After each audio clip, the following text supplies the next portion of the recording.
Hey, architecture firm owners and emerging leaders. Get ready for unparalleled insight into the development of a world-class architecture firm and a worldwide organization driving the digital transformation of the design and construction industry. With Build Smart, the podcast that's changing how our profession operates. We share the incredible stories behind innovation in the building industry with my friend and co-host, Patrick McLeamy, FAIA, former CEO of the international architecture firm, HOK. You know, Yamasaki's office or firm lasted during his lifetime. And when he passed away, I think that was the end of the Yamasaki office. Helmut did not want that. He wanted a firm that would live out and grow beyond the founders. In Season 1, discover the untold stories behind HOK's meteoric rise, from 150 employees in St. Louis to a powerhouse with over 1,900 staff members and 27 offices worldwide.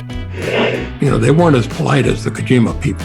That was just boom. And anytime you have a creditor, whether it's Kojima or the bank, that wants their money, unless you can raise money someplace else, you are out of business.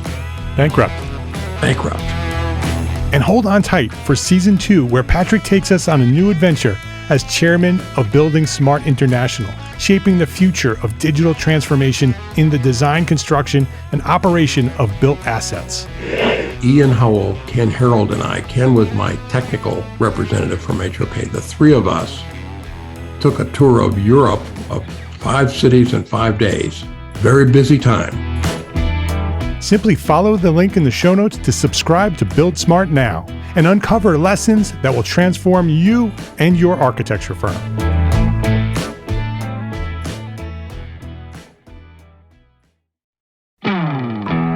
Hey, architecture firm owners and emerging leaders.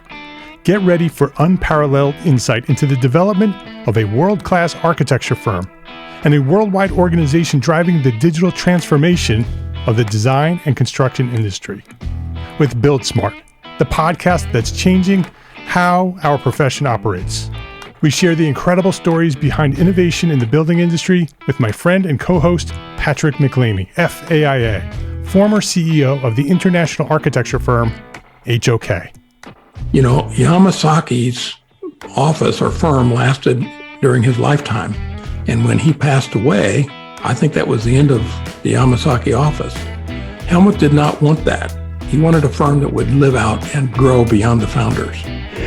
In Season 1, discover the untold stories behind HOK's meteoric rise, from 150 employees in St. Louis to a powerhouse with over 1,900 staff members and 27 offices worldwide. You know, they weren't as polite as the Kojima people. That was just boom. And anytime you have a creditor, whether it's Kojima or the bank, that wants their money, unless you can raise money someplace else, you are out of business. Bankrupt. And hold on tight for Season 2, where Patrick takes us on a new adventure as chairman of Building Smart International, shaping the future of digital transformation in the design, construction, and operation of built assets. Ian Howell, Ken Harold, and I, Ken was my technical representative from HOK. The three of us took a tour of Europe of 5 cities in 5 days. Very busy time. Simply follow the link in the show notes to subscribe to Build Smart now and uncover lessons that will transform you and your architecture firm.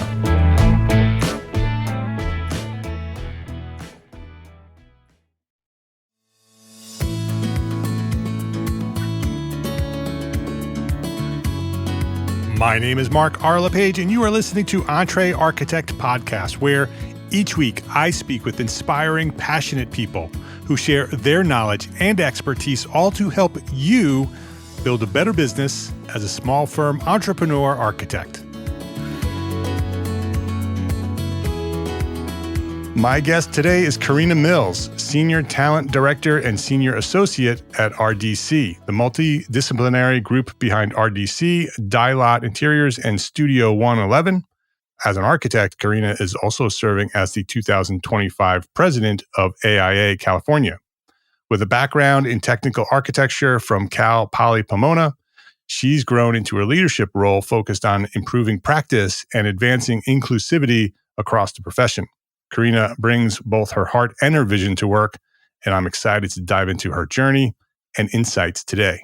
So Carina Mills, welcome to EntreArchitect Podcast.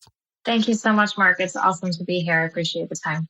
I'm looking forward to this conversation. Let's dive right into your origin story. When did you discover your passion for architecture, and who or what might have inspired you to get started? Sure. I love telling this story. I actually have the benefit of being with all new staff and onboarding. And so I get to tell my origin story quite a bit. Great. And I think it's really valuable too in AI forums to be able to hear, where people started and how they've come along. So like many of us in architecture, I fell in love with it as a kid. I was torn between law school and architecture school, and I was not an avid reader. I had part of the influence of going into architecture school, but also I grew up in Eugene, Oregon, and the U of O has a really wonderful architecture program. And I had already expressed my interest in the profession as a high school student. And we actually had the pleasure of working with a topic studio from the U of O to imagine what a new addition to our high school would look like. And so that really sealed the deal. I was looking at programs outside of Eugene since I was born and raised there, and my high school was just down the street from the U of O. And we had a neighbor across the street who was an architect married to an engineer. And my dad went across the street and asked them, where would you hire students from? And they mentioned Cal Poly a number of times. And so that had a lot to do with influencing that, and that I was a math and science student more than a art student. And so I was really looking for a technical program, and learned that I had a lot of passion and creativity in the more design side of practice. But then once I graduated from Cal Poly Pomona, I was really looking for a technical field. I started at a small firm in Orange County. I did a really long drive across LA to get my foot in the door, and did retail rollouts mostly for the first couple of years as an intern and my first year full time. There was a lot of discussion in school about, do you want to work for a big firm or a small firm? And a lot of folks who talked about how you get lost in a big firm, and that small firm practice culture was a better way to be seen, a better way to learn how to do all the things. And so I leaned on that advice and went to what to me seems small. When you hear my whole story, it was a 40-person practice. I worked there for a year, and I was really disillusioned. It felt like we were sort of cranking out projects. There wasn't a lot of design and creativity. There wasn't a lot of opportunity to learn about innovating in the technical space. I was really good at getting a permit. I was really good at exiting plans. I was really good at, understanding what different jurisdictions were looking for from the plan review process. And after doing that for a year, I was like, okay, I'm ready to move on. I'm an eager learner. I want to do something challenging. In my last year at Cal Poly, I had the benefit of working with a healthcare design practice. It was a conference that one of my professors invited me to. And so that experience and some outreach to my colleagues from Cal Poly led me to HDR, which is a huge firm, obviously. And I spent almost 7 years there. I got licensed there. I worked in a large firm on small projects, which was a really unique and wonderful opportunity because I still got to have that role of, working on projects from start to finish. But I was in an environment with really a lot of resources where we had like a regional director of quality management and somebody who had like all the books and tons of experience. So I really accredit a lot of my rapid growth in the profession to being in that very unique experience. And, working with a small project team, sitting on the floor with engineers and being able to go straight to engineers and say, tell me how to explain this to the client because we only have budget for me to go. All of those things really helped inform my ability as a project architect and as a manager. So once I got licensed, as many people in the profession do, in order to get the salary and the title that I was looking for the experience that I had gained, I moved on. And I went to a 40-person practice that did healthcare only, and I was there for about 4 years. It was a really great place to spread my wings and learn that I didn't have a regional quality control manager to go ask all the questions to. I was suddenly the person being sought out for advice and guidance. And it was a really dramatic flip to realize that you felt like a junior person on the team to being the person that was sought out for guidance and expertise. And I grew in leadership there. I joined the AIA when I joined that firm. That brought me to Long Beach. And then once I was in AIA, which I really sought out because even though I've lived all over the LA area in my journey since starting college, I didn't know anyone in Long Beach specifically. And I was terrified of this part of our profession where you go to a conference or a networking event and you don't know anyone and you have to like hand out your business cards. It was just absolutely terrifying to me. And so I thought I better learn how to do it. And so I joined AI really for that reason in the beginning. And then I was immediately asked to join the board. I dove in face first, became a director, was president-elect in a couple of years, and was navigating my leadership role with this 40-person healthcare firm at that time. And really started to deepen my knowledge about leadership and the challenges that it holds. I left that firm and went to another large A&E firm and was there for a year. It was the shortest firm stint that I had. I was taking the train from Long Beach to downtown LA. It was a really different culture, practice that won a lot of their work through competition.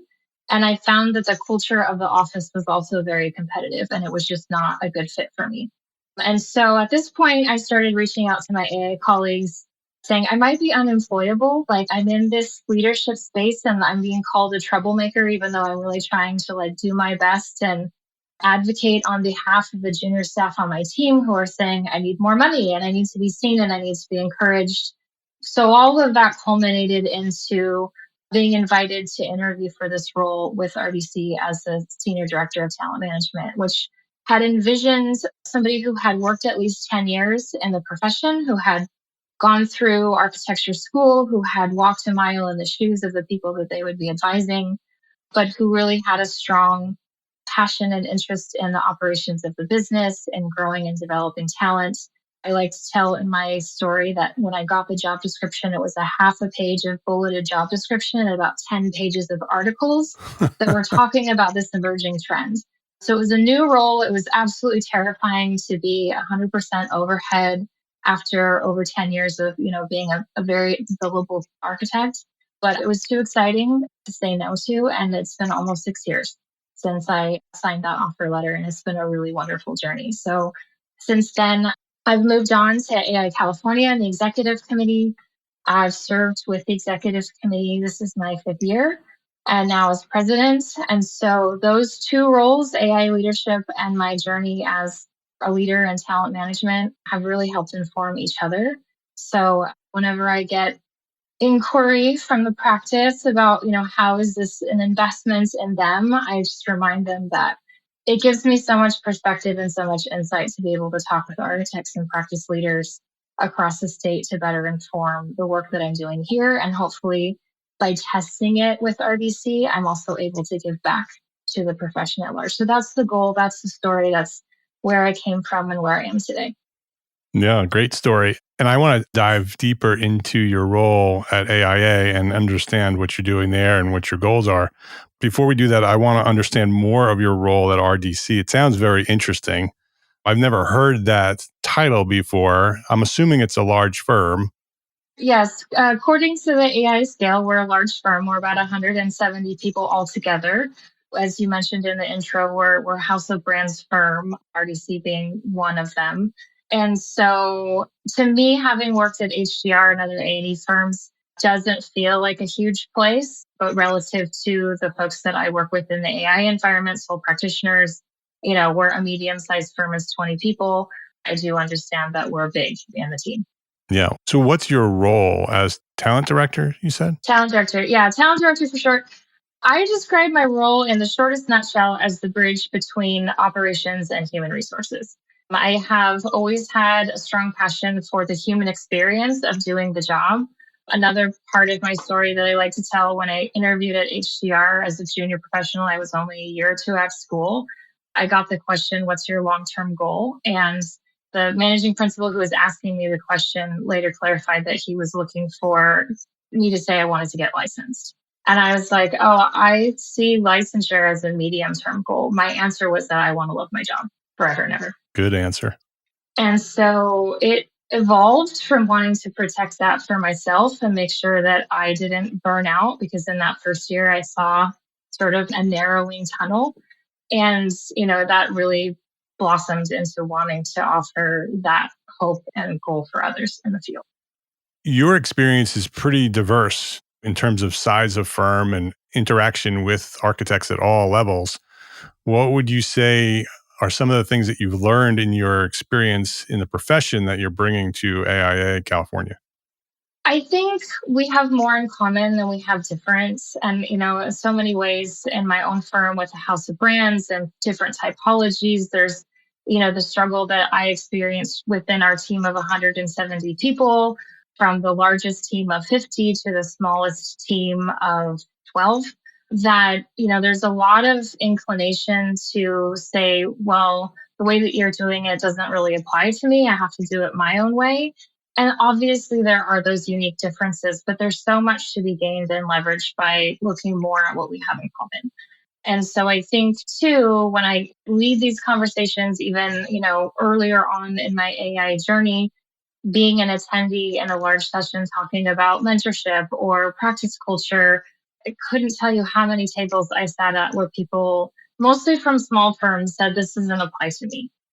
Feeling like there was a different conversation going on that didn't relate to them. And I often have heard from people who work in an office of less than 10 that their experience as an emerging professional, somebody who's trying to gain licensure, somebody who's trying to grow, is very much the same story as the people that I worked with at HDR and people who are in firms from across scales. And so I think mostly what we're struggling with is self-awareness and an eagerness to grow and learn, irrespective of where we are in our tenure. And I try to model that behavior. I try to, be honest about what I still have to learn and grow in, and encourage our fellow leaders across AIA and our practice to also be curious about what we could do better. So, what are some of your high level goals at AIA California? What are you hoping to accomplish during your tenure? So there's two big things. I recently wrote a piece called The Great Restructuring, and that is about moving our governance structure into a new model that is more nimble and adaptable. We're a very big board. And for as long as I've been on the AI California board, this is my ninth year, we have been big and have been talking about changing.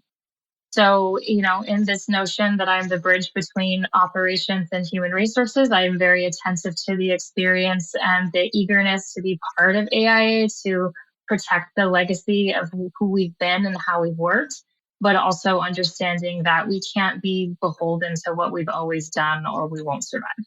And, now we're going to do this, folks. So that's one thing. We had our big meeting, our in-person meeting last week. We're working through the fine tuning of those changes and looking to implement that in a vote at the end of this year. At the same time, I have been part of an initiative called the Culture Shift, which is about creating an awareness campaign at its most foundational level, but also specific action items and resources, narratives from people who are setting a good example about how we evolve as a practice and how do we respond to the culture shift that's happening socially, the demands that our emerging talent are asking of us as practice leaders, from everything from compensation and the value proposition to making sure that we're feeling like we're doing meaningful work and that our strengths are seen.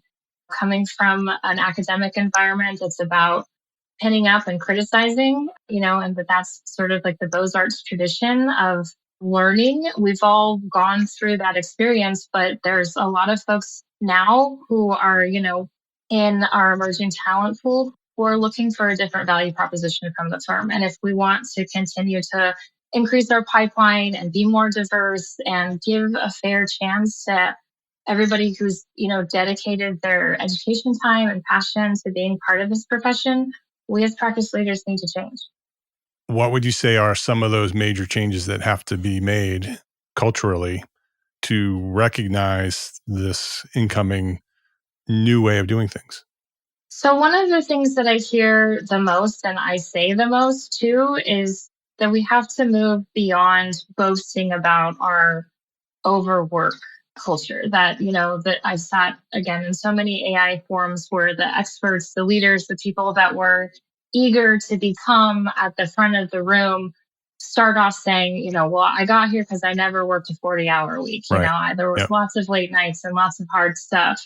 And it is a difficult and demanding job. And I think a lot of us are passionate and want to work. That's sort of the nature of the tribe. But I think to hold it up and celebrate it to the level that we have traditionally is a mistake. That now there is a lot of interest in understanding what is the balance. Again, the bridge to operations and human resources, being attentive to the human experience of, wanting to make sure that there's rest time. So that really has to be embraced. And I just in last week's meetings in California, talking with many of our practice leaders there is an acknowledgement that that shift has been happening, that they know that they have to do that and they can't continue to expect or talk about these like 50, 60 ridiculous hours. So part of it is the amount of time. Part of it is the compensation proposition value, being more comfortable talking about money. And also, we had a Women in Architecture forum on Monday where we were talking about pay equity and, negotiating your value and just understanding. One of the things that I think we don't do well enough is consider the whole compensation package for those of us who are employed in the business and making sure that in addition to base salary, are we talking about bonuses? Are we talking about the time off that we need, Right. the overall balance? And so all of those things I think are important to just mostly have the conversation that it's not like, if you want to stay in this business, if you want to have a job, if you want to have a lasting career in architecture, that, the same goals and expectations that applied to me who's been practicing for 40 years, says my boss, still apply to me. And it's like, that's not really a good deal anymore. We're seeing too many people leave the business.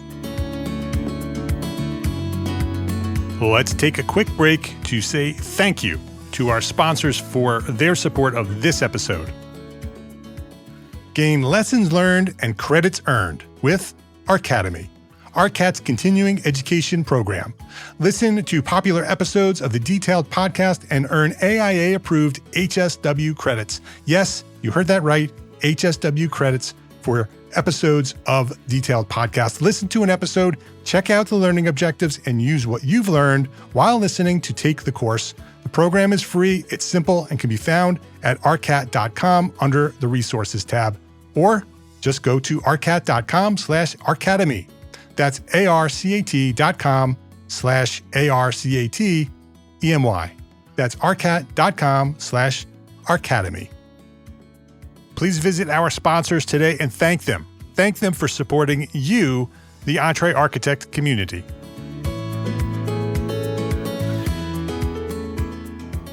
The idea that architecture is hard and we work lots of hours, as you know, has been part of our culture as architects for hundreds of years. It's just the way it's always been. It's not the way it should be. When I analyze that, I see weakness in business and systems. And, architects aren't taught business in architecture school, and they come out of architecture school without that knowledge and start businesses because so many architects want to have their own firm, but they don't understand how to run a business. And so they just fall back on what they've been taught or what the culture has been, right? All-nighters in architecture schools where it starts, right? And it just continues and perpetuates through the profession. But as we focus more, and we are as a profession focusing more on architecture firms as businesses, we will learn to have more time for those things that we need because it'll be part of the business. It'll be part of the process of systems that we have. We'll also be making more money as businesses to be able to compensate the people who are working within our firms and not have to work 60 hours, 80 hours a week because we'll be making enough money to have fewer projects and to compensate people properly without having to work 60 hours a week. And so I commend you for focusing on that at AIA California. So do you see the change happening as you talk about it, as you focus on it, or do you see resistance in the profession? Both. I see both. And I'm aware that when I'm in forums with the AIA, especially as a board of directors or an executive committee. It's a little bit of an echo chamber. We're there because we want to see the community move. So I'm really excited about the outreach that the Culture Shift Initiative is having, because we're inviting more, it's that like ripple effect. We each ask a friend and get beyond the boardroom in terms of participation and getting people to tear up the narrative. And that's the idea, for anybody who is a small practitioner who says, I'm restricted by the resources that I have, and this is a really great story. I want to do this, but it's just not possible for me at the scale that I operate. Or it could be, I already do that because I am just 3 people and I'm super attentive to the staff that I have. What I think is so valuable and just what you're doing here is creating an opportunity for people to share their narrative and make sure that we're hearing how did they do it and what is the outcome that's happening by it.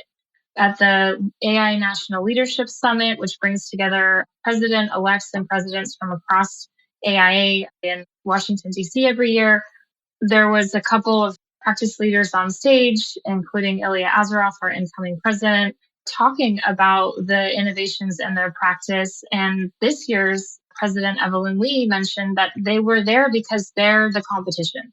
They're offering 4-day work weeks. They're offering flexibility. They're integrating technology into their ways of operation and looking at ways to change the way that they're doing business. So really beacons of, the future of the practice and helping us understand that if we don't, first of all, not aware that this is the competition, and if we don't try to level up, we're going to struggle to be competitive in the talent market. And, I recently spoke with a practice who's still mostly in CAD and talking about wanting to get into Revit, not necessarily because it's what their small project typology needs, but they know that the staff that they want to hire need to be fluent and proficient in Revit. And if they're not offering that work experience, they're not competitive in the talent market. And so understanding that so much of what we do as a business, to your point, architects don't understand business. Yeah. We're selling talent. We're selling hours of our talent. If you can't be competitive in terms of offering what that talent needs today and where they want to grow to, then your business is going to suffer. And I think, the more that we can share stories, both about people who are adopting that and demonstrating how successful it can be to those who are skeptical, and then also having, really compassionate conversations with people who are saying, like, I've been doing this for 30 years and I don't know how to do it differently. Yeah. Okay, then let's offer you some resources and give you some partnership with somebody who's wanting to coach you along. And I think just trying to get everybody to understand that these conversations are not an attack. It's, just an awareness campaign again, and trying to make sure that, we as a profession can survive. And the only way we do that is to continue to be of interest to the people who need to work in the business and sell those hours. Yeah, that's a very good point, that sometimes the resistance is coming from fear, that they've done it this way their entire career. It's worked for them to some level, and it's the way that they've been taught, and they don't know another way, and they don't know how to change. And so being compassionate toward that and recognizing that it's not just, this is the way it's going to always be. Sometimes it comes through that verbally, but maybe there's more behind the lion that's roaring.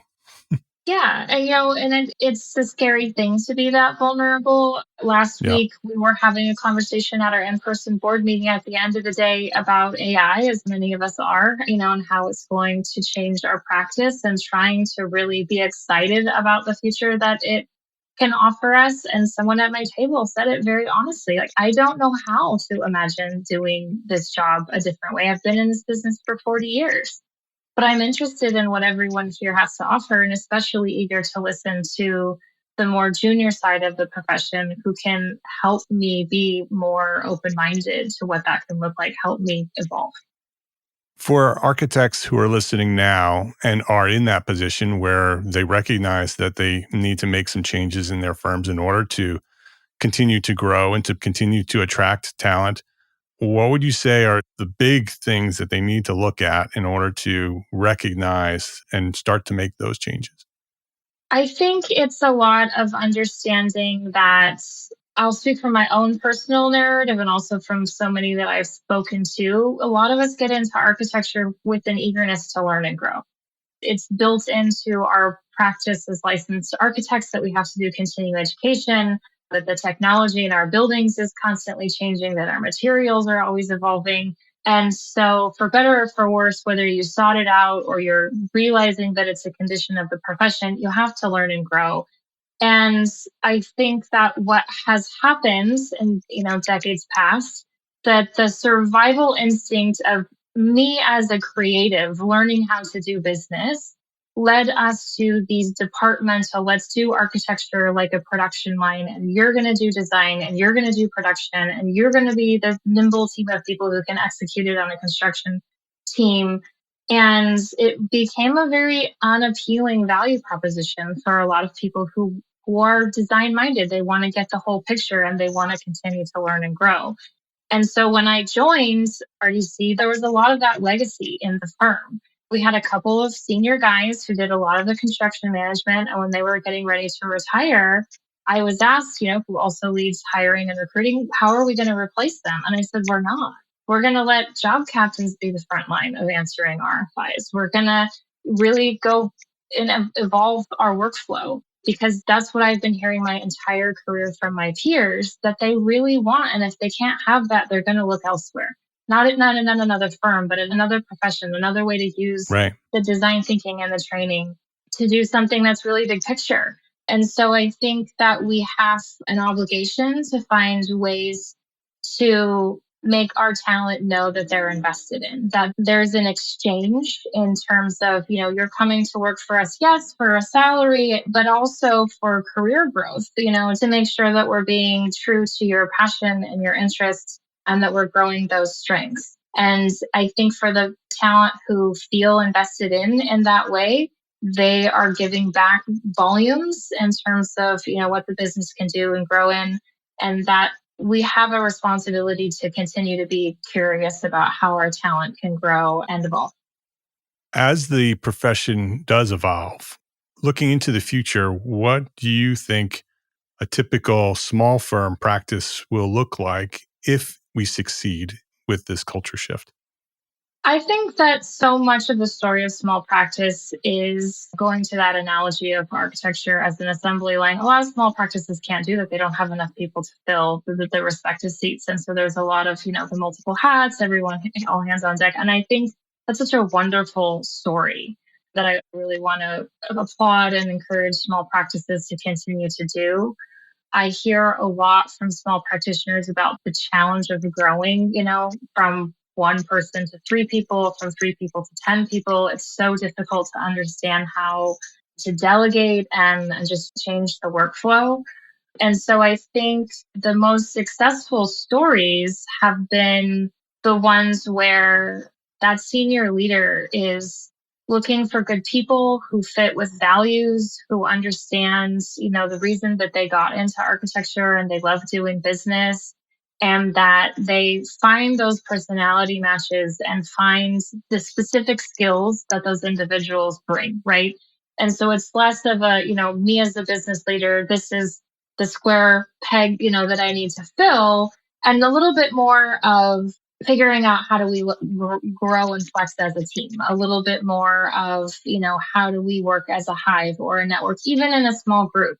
And so I think it's a challenge to evolve in that way when we're sort of, we've been confined by our contracts in construction. Our contracts as AI has set them out for the last many decades, or the job descriptions that we drafted that say you're going to do these specific things. And I think the more flexible we can be, that the better off we are ultimately. And that's the better value proposition for the talent you're seeking.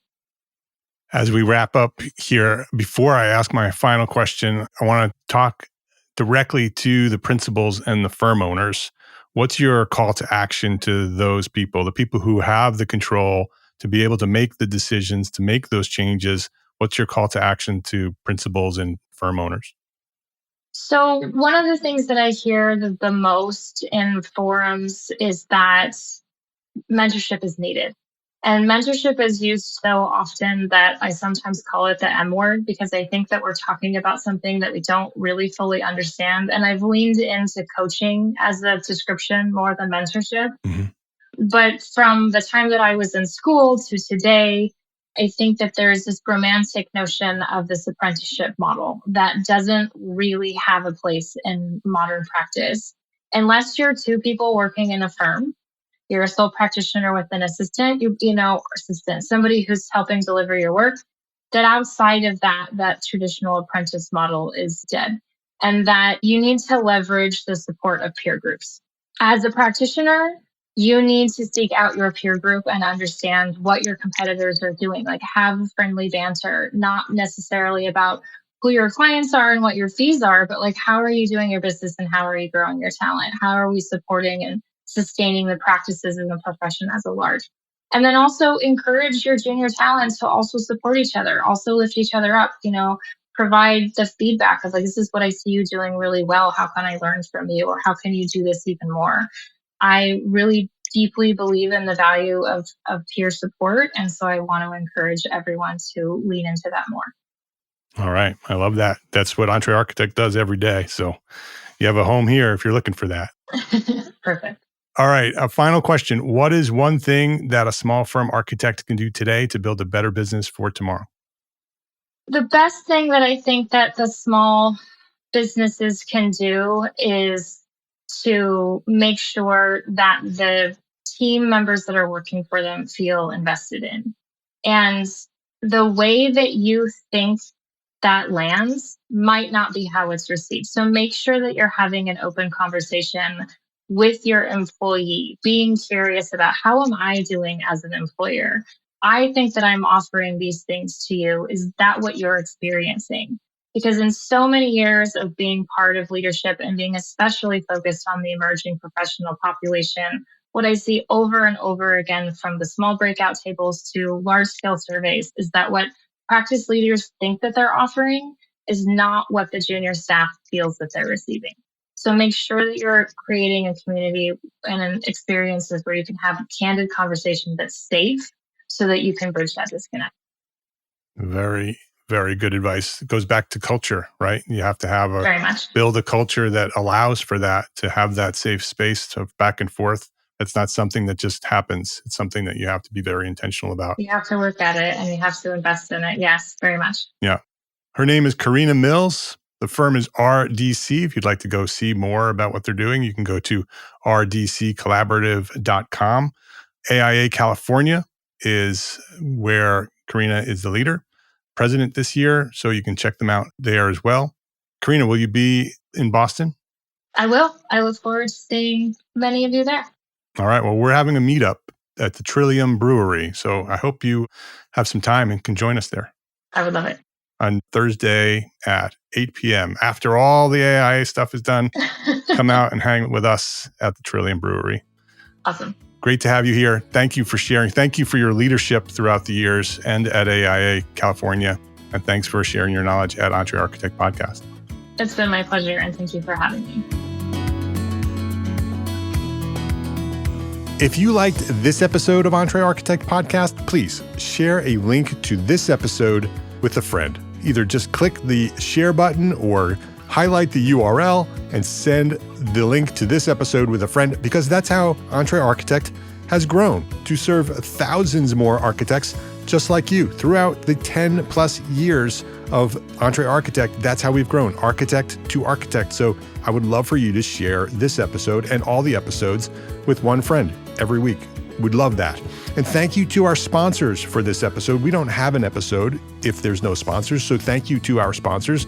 Links to those sponsors, which you should go visit and click, and all the resources that we discussed today for this specific episode, they are all available at entrearchitect.com/podcast. Every episode that we've recorded is there, entrearchitect.com/podcast. Go click the links to the sponsors and say hello.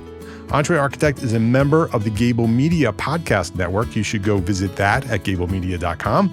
That is the next evolution of interactive media and resources for the AEC community. You can now earn continuing education credits for listening to select episodes of this podcast, EntreArchitect Podcast. Yes, AIA CEUs for listening to a podcast. It's there, and many other podcasts are there as well, and you can listen to all of them and get credit. Learn more about our program, Gable Members Program, at the gablemedia.com/members website. That's gablmedia.com/members. And if you are a small firm architect, join us today at EntreArchitect Network. That is the worldwide organization for small firm entrepreneur architects. If you own your own architecture firm, you are an entrepreneur architect. You are an EntreArchitect. With weekly live group business coaching, we have business coaching there, monthly live business training with AIA CEUs, 2 a month, so 24 AIA credits per year, including 12 of those are HSWs. We have them in the membership. Business resources, all the resources you need to run your business, special session webinars, mastermind groups, and a thriving community of small firm architects just like you. Hundreds of architects are there waiting for you to join. So we provide the support and encouragement you need to succeed as a small firm architect. I know that you haven't been trained as a business person when you launched your firm. That's what we do. Come learn how to run a business at EntreArchitect Network. And today you can go join right now for free for 30 days at this link, entrearchitect.com/30 days will give you free 30 days for membership. Go check it out at entrearchitect.com/30 days, and I will see you there. Thank you for listening to this episode of EntreArchitect Podcast. My name is Mark R. LePage, and I want you to remember 3 words: love, learn, share. Have a great day.